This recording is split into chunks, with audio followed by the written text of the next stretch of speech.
Perfect. Well, thank you very much, Steve and Cheryl, for that much too generous introduction. If my late mother were here, being my mother, she would believe every word of it. If my late father were here, being a realist, he would probably wonder who you were talking about.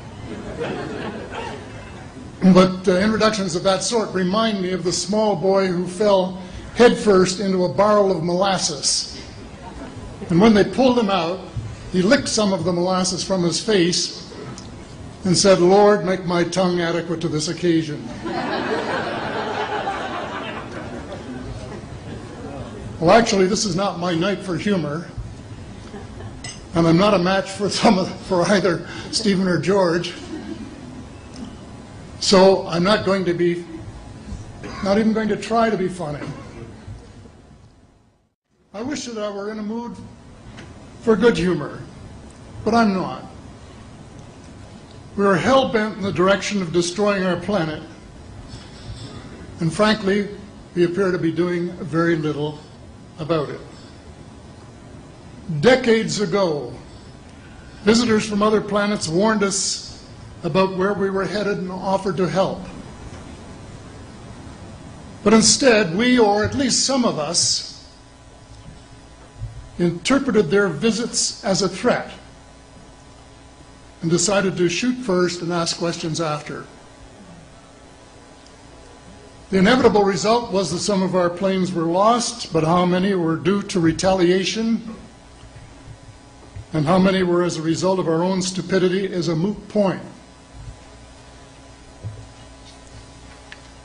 Wilbert Smith, one of the first Canadians to take an active interest in the subject of UFOs, asked the visitors about the accidental destruction of our aircraft by flying into the vicinity of a flying saucer. The response, and this is Wilbur's words, "We were informed that although a few of our aircraft had come to an unfortunate end by what they considered the colossal stupidity of our pilots, they were now taking corrective measures to avoid our aircraft.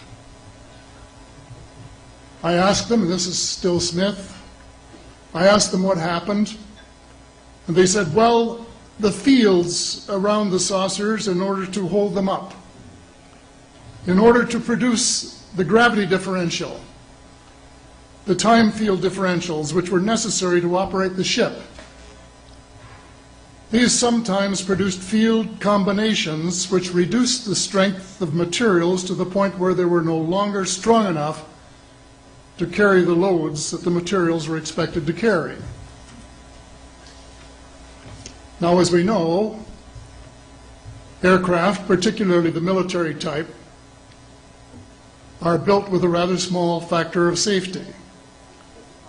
And in these regions of reduced binding, the materials are no longer strong enough to carry the load, and the craft simply comes apart.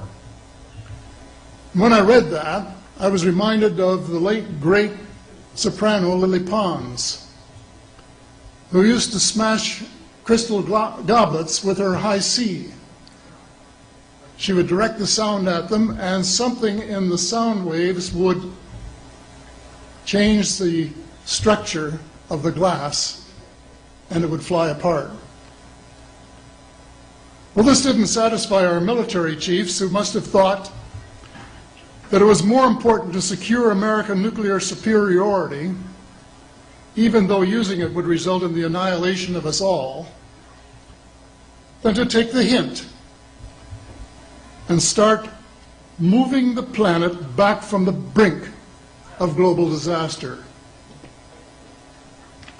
They, the military, must have been and still are so paranoid that they feel it necessary to use the visitors' technology to fight them off, rather than welcome them as partners in development, though they may have seconded a few renegades to assist them in what can best be viewed as diabolical developments. Stephen has said that talking about UFOs is passé, and that we should be talking or limiting our talk to exopolitics. Well, Stephen, I agree with you in theory, but in reality we have a problem when official U.S. policy insists that UFOs don't exist. The veil of secrecy must be lifted, and it has to be lifted now, before it's too late. It is ironic that the U.S. would begin a devastating war, allegedly in search of weapons of mass destruction, when the most worrisome developments in this field are occurring in your own backyard. It is ironic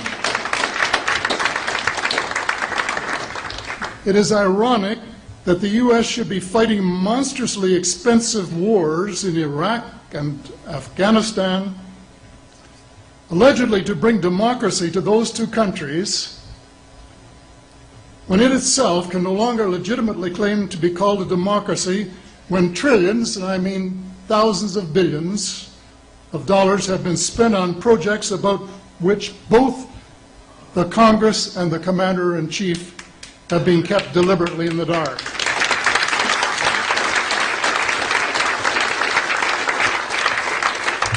How much has been accomplished in 60 years of feverish activity by some of the most educated minds in the United States?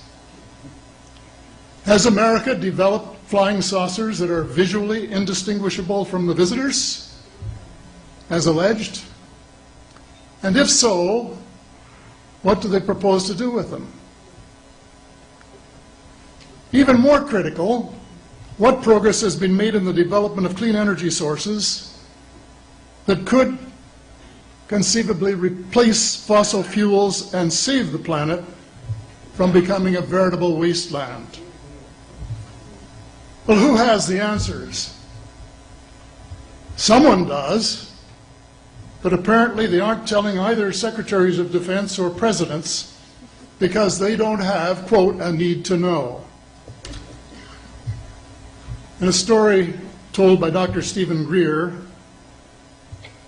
President Clinton was asked a question by White House reporter Sarah McClendon about why he didn't do something about disclosure.